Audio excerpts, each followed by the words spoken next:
नमस्कार, अस्सलाम वालेकुम। मैं अफसर हुसैन गाजीपुर एक खोज चैनल से। आइए हम देखते हैं आगे वीडियो में सांसद अफजाल अंसारी ने क्या बताया। अभी तक आप भी जानते होंगे कि मुख्तार अंसारी एक माफिया है। जिस तरह से मीडिया में प्रचार हुआ, लोगों के द्वारा प्रचार हुआ, कुछ वैसे लोगों जो गोदी हों, जो भक्त हों, उन लोगों के द्वारा प्रचार हुआ, सारे लोगों के द्वारा नहीं, कि वो माफिया है। तो वास्तव में आइए हम यूपी तक के चैनल के इंटरव्यू में सांसद अफजाल अंसारी ने क्या बताया। केवल यही आप लोग जानते होंगे कि वो माफिया थे, लेकिन क्या उनके खानदान थे माफिया? नहीं, वो स्वतंत्रता सेनानी थे। वो देश के लिए जान लुटाने वाले लोग थे जो हम और आप नहीं जानते हैं। जो हमें दिखाया जाता है बस उतना ही जानते हैं। तो आइए आगे वीडियो में हम देखते हैं कि किस तरह से सांसद अफजाल अंसारी जी ने बताया अपने खानदान के बारे में, अपने पूर्वजों के बारे में, कि विदेश में रहकर डॉक्टरी किया। डॉक्टर मुख्तार अंसारी के नाम से आप जानते होंगे। गाजीपुर में आप सदर हॉस्पिटल जाते होंगे तो वह डॉक्टर मुख्तार अंसारी द्वारा नाम दिया गया है। आप कहीं भी जाते होंगे तो आप उपराष्ट्रपति सुनते होंगे कि हामिद अंसारी थे, लेकिन उन लोगों के बारे में न बताकर ये ऐसे प्रचार तंत्र द्वारा प्रचार किया गया। सारे लोग वैसे नहीं हैं, जो वैसे हैं उनके बारे में केवल बताया जा रहा है। तो यूपी तक चैनल में जो इंटरव्यू देते हैं तो अफजाल अंसारी के क्या क्या बताया, आइए आगे वीडियो में देखते हैं, फिर उसके बारे में कुछ आपस में हम लोग बात करेंगे। जब आप देश के स्वतंत्रता संग्राम आंदोलन का अध्ययन करेंगे तो हमें गर्व है कि हमारे पूर्वज डॉक्टर मुख्तार अहमद अंसारी साहब थे।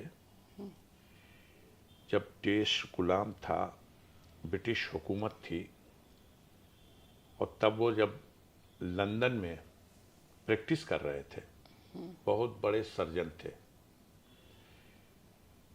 महात्मा गांधी जी से मुलाकात हुई, उनके विचारों से प्रभावित हुए और नौकरी छोड़ के इंडिया चले आए और स्वतंत्रता संग्राम आंदोलन में कूद गए।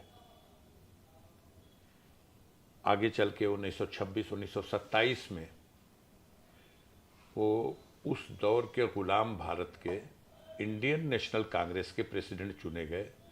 वो इंडियन नेशनल कांग्रेस जिसके नेतृत्व में देश में ब्रिटिश हुकूमत के खिलाफ एक बड़ा आंदोलन चल रहा था। गांधी जी के बहुत विश्वास पात्र लोगों में से उनकी गिनती होती थी। हमारे परिवार में फरीदुल हक अंसारी साहब भी थे, जो प्रजा सोशलिस्ट पार्टी के फाउंडर थे और पंडित नेहरू के वो क्लासमेट थे, रूम पार्टनर थे। लंदन में एक साथ पढ़े, 12 लाख की डिग्री लेकर एक ही साथ एक जहाज से इंडिया वापस आए और यहाँ के हालात देखकर वो भी स्वतंत्रता संग्राम आंदोलन में कूद गए। वो गिरफ्तार भी हुए।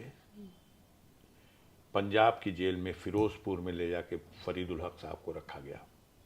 डॉक्टर अंसारी का योगदान बयान नहीं किया जा सकता, उसको नायकों में गणना होती है। इस अंसारी परिवार से 12 ऐसे सदस्य हैं। डॉक्टर शौकतुल्ला अंसारी, फरीदुल हक अंसारी साहब 2 बार राज्यसभा के एमपी रहे हैं, याद रखिएगा। डॉक्टर शौकतुल्ला अंसारी का जो मैं नाम लिया, ये भी राज्यसभा के एमपी रहे हैं, लोकसभा के भी एमपी रहे हैं।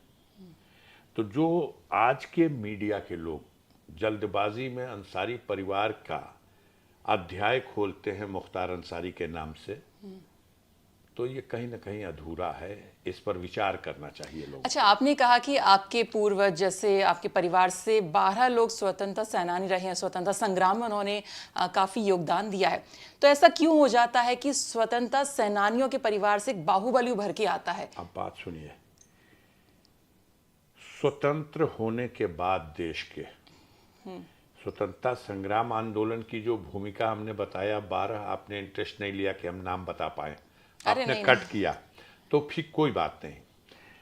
आगे जब देश स्वतंत्र होता है और देश के सीमाओं की रक्षा का सवाल आता है, तब भी हम गर्व से कह सकते हैं, मेरे परिवार का ये इतिहास है कि ब्रिगेडियर उस्मान साहब, जिन्हें नौशेरा का हीरो कहा गया, जिन्हें पाकिस्तान के मोहम्मद अली जिन्ना ने ऑफर दिया था कि आप भारतीय आर्मी को रिजाइन करके पाकिस्तान आर्मी ज्वाइन कर लो, पाकिस्तान सेना का पहला गवर्नर जनरल बना देंगे, पहला जनरल बना देंगे। उन्होंने ठोकर मार दिया इस प्रस्ताव को और कहा कि मैं हिंदुस्तान में पैदा हुआ हूँ, ये मेरी मादरे वतन है और इसी मिट्टी में मर के दफन होना अपने लिए गर्व की बात मानूंगा। 1947 में ही आज़ादी, 15 अगस्त 1947 को, और दिसंबर में कबायलियों ने और पाकिस्तान की फौज ने कश्मीर पर चढ़ाई कर दी। वो कश्मीर जो उस समय तक भारत का अंग नहीं था, वहाँ के राजा हरि सिंह उसे एक स्वतंत्र रियासत के रूप में अस्तित्व में रखे हुए थे, और जब पाकिस्तान हमला किया तो उसका मुंहतोड़ जवाब देने के लिए उनके पास क्षमता नहीं थी। वो भाग के दिल्ली आए, पंडित नेहरू के साथ मीटिंग हुई, उन्होंने कश्मीर को भारत का अभिन्न अंग तस्लीम करते हुए ये समझौता किया कि भारत की सेना भेजिए, कश्मीर बचा लीजिए। तो जो पहली सेना भेजी गई, यहीं दिल्ली के सफदरजंग जंग एयरपोर्ट से जो जहाज उड़ा, तो 50वीं पैराशूट ब्रिगेड का कमांडर ब्रिगेडियर उस्मान था, जिनके नेतृत्व में कश्मीर को बचाने के लिए, पाकिस्तान का मुकाबला करने के लिए फौज भेजी गई।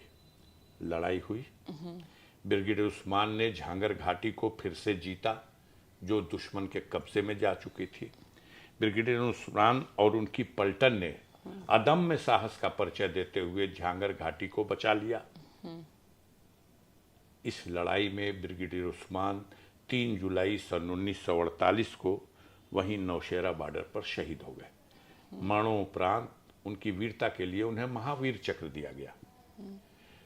तो पुरखों का हमारा जो इतिहास है, आज के दौर में बहुत से लोग जो बड़े बड़े पदों पे तो होंगे, लेकिन उनके पास इतना गौरवशाली इतिहास नहीं है, इसलिए वो हमसे जलते हैं, हमारे इतिहास से नफरत करते हैं।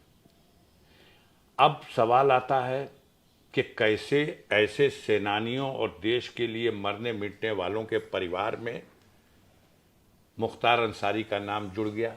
मुख्तार अंसारी जिस परिवार में पैदा हुए, आप देखिएगा बहुत सी जगह ऐसा होता है कि परिवार के पूर्वजों का नाम नए बच्चों के नाम से, हम लोगों के यहाँ मुसलमानों में ऐसा होता है।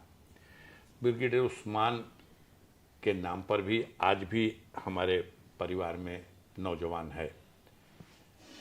मंसूर अंसारी ने अपने बेटे का नाम उस्मान रखा है, हामिद अंसारी ने अपने बेटे का नाम उस्मान रखा है। उसी तरीके से हमारे पिता सुभानुल्लाह अंसारी ने अपने तीसरे बेटे का नाम मुख्तार अंसारी रखा। वो मुख्तार अंसारी उनकी याद ताज़ा रहे, उनकी स्मृति में। अब आपने वीडियो में देखा कि जिस तरह से सांसद अफजाल अंसारी ने अपने बयान में बताया, इंटरव्यू में बताया यूपी तक चैनल पर, क्या वास्तव में मुख्तार अंसारी जो हैं वो माफिया थे? अगर माफिया होते तो क्या इतने लोग, इतनी उमड़ती हुई भीड़ लाखों की संख्या में जो मौजूद थी उनकी मिट्टी में, क्या माफिया को देखने आते? नहीं, कहीं न कहीं उन्होंने उन गरीबों व मजलूमों लोगों के लिए मदद किया, जिसकी वजह से लोग आज भी याद करते हैं। कुछ लोगों की ऐसे उनको खत्म, मिटा देने की कोशिश हुई और उसमें सफल हुए, तो क्या वह जमाने से मिट गए, लोगों के दिलों से निकल गए? ऐसा जिस तरह से गोदी मीडिया ने उनको माफिया का दर्जा देते हुए बताया, क्या समाज में खत्म हो गया यह गुंडागर्दी, ये जितने माफिया टाइप के लोग हैं, क्या समाप्त हो गए? अगर वास्तव में समाप्त हो गए हैं तो इसका जवाब आप केवल दे सकते हैं कि क्या यह सही था कि गलत था। अगर कमेंट में इसका जवाब आप जरूर बताएं कि क्या वह माफिया थे या वह मसीहा थे। बस इतना कहा जा सकता है कि जिस तरह से कुछ समय होती है, कुछ अच्छों का समय होती है, कुछ बहुत अच्छों का समय होती है, तो समय बड़ा बलवान। आगे देखते हैं कि क्या रंग लाती है या क्या सही बात है, वो सामने आएगा। बस आपकी हिम्मत की ज़रूरत है हमें।